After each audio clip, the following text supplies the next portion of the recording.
Hii inaitwa zebrina plant au zebra plant. Ni jamii ya zile prayer plant.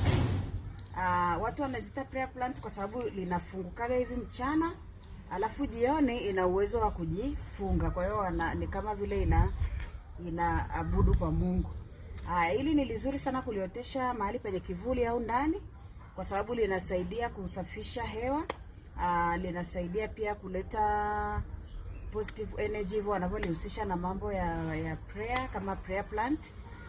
Kuna lingine ambalo linaitwa prayer plant. Kwa hiyo hii ni jamii ya hizo prayer plant na ziko za aina nyingi, ila hili hapa halisi zebra plant imefanana sana na hiyo, na yani tabia zake zimefanana kabisa na ile prayer plant, ndio maana na lenyewe wanalitaka tu prayer plant. Ni vizuri sana.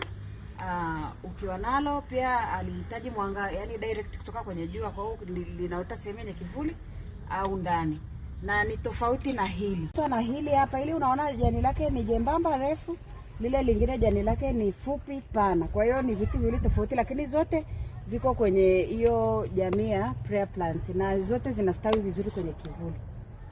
Bye.